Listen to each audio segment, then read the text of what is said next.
during this awareness training process, I began to realize that presence and relaxation were two keys. But I went on later on to develop what we call the 12 principles of natural liberation. And those 12 principles are, the first one has to do with acknowledging the fundamental nature of how we're all part of an interconnected expression of form, and the connection to different form aspects of the cosmos during the flow of life, and how all these forms are constantly changing, arising from source nature, and then dissolving back into it from moment by moment. And so we learn to, once we realize that this is how things are, and that all those forms are totally interconnected, I generally recommend people commit themselves to realizing the truth of that, and taking a deep dive into really embodying that truth. And then the process begins of cultivation with relaxation and presence.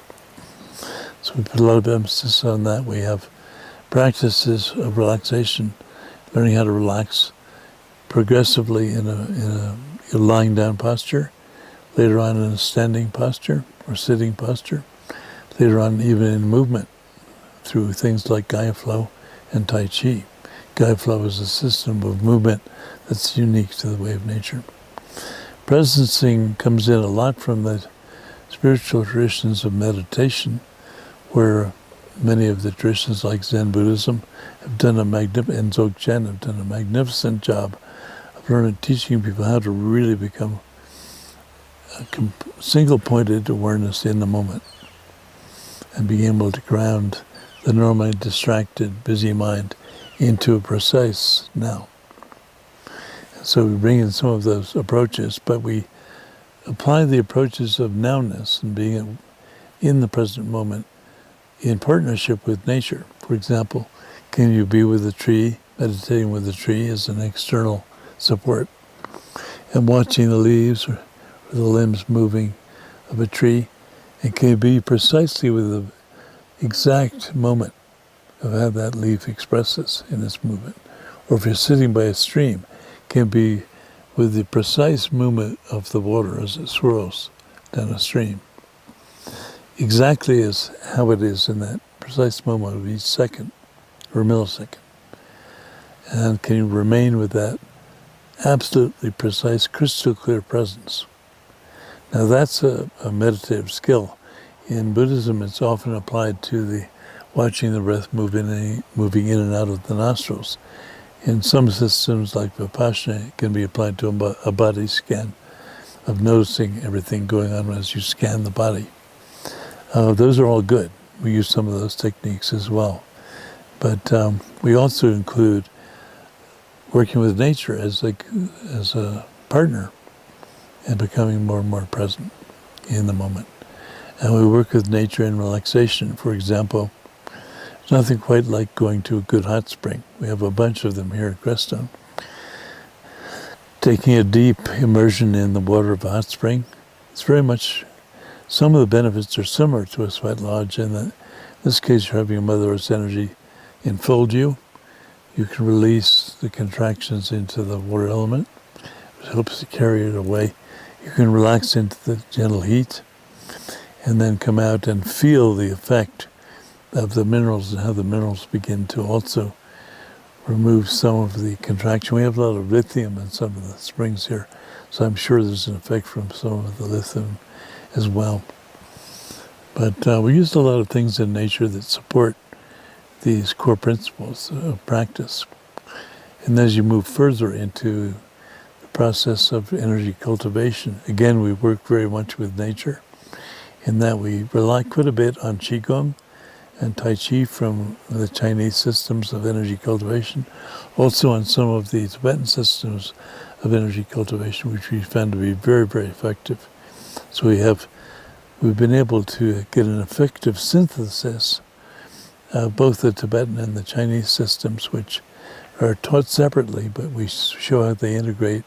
And when you do the two in different channels or streams of practice, the combined effect of that is really very beneficial and very supportive.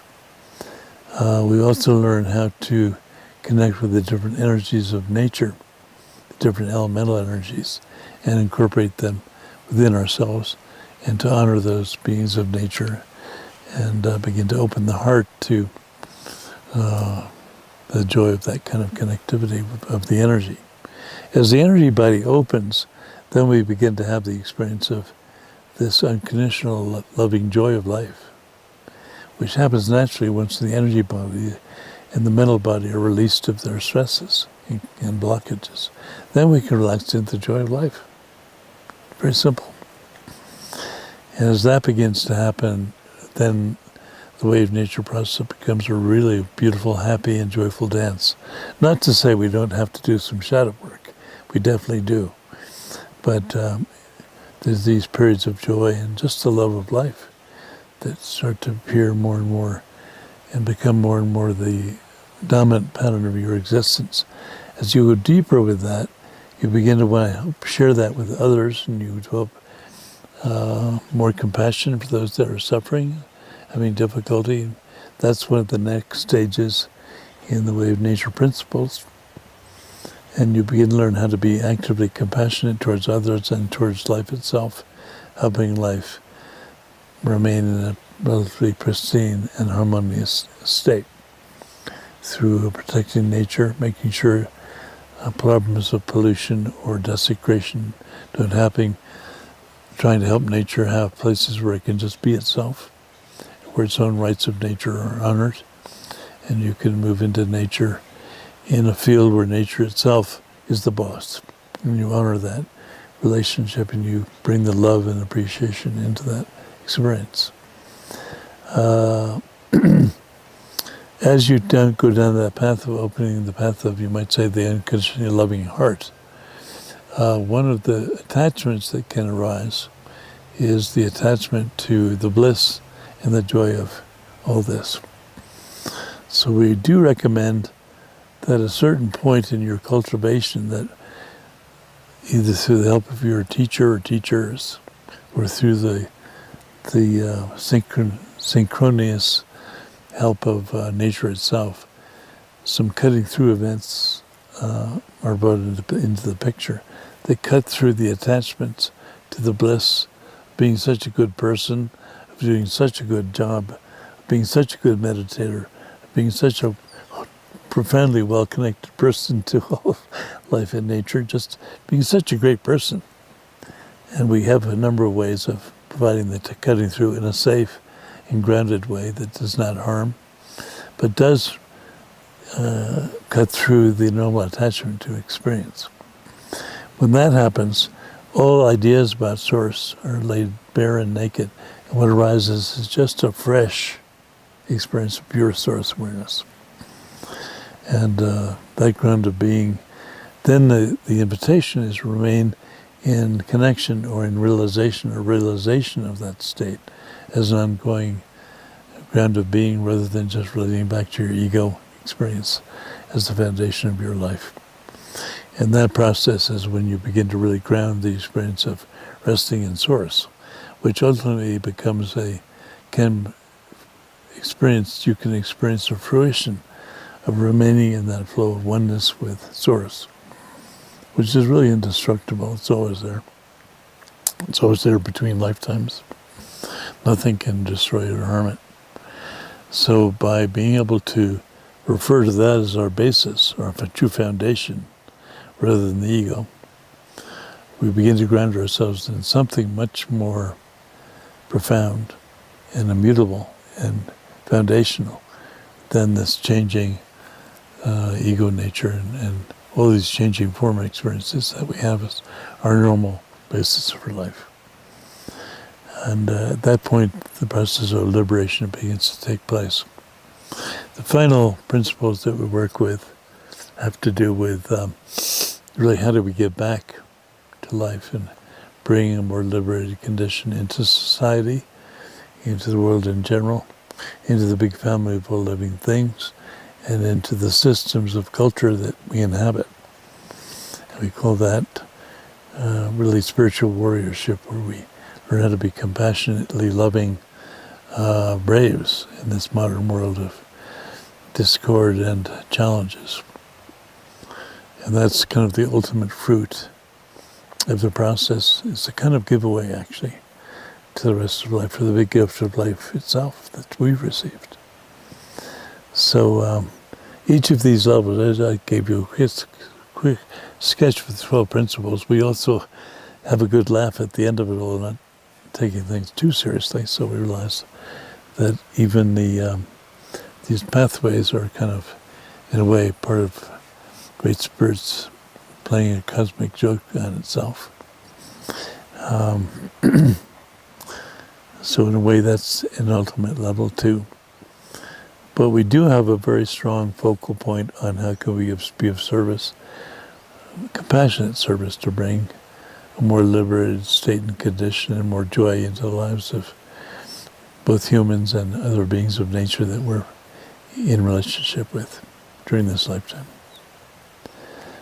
And the practice is, as I mentioned, each of those levels that I went through have specific practices and cultivation systems that are associated with them. I mentioned a few of them. Is that helpful? Yeah, so you're not just sitting in nature with your busy mind with the time out there. You have some. Well, you probably are sitting in nature with your busy mind. You have some things to do.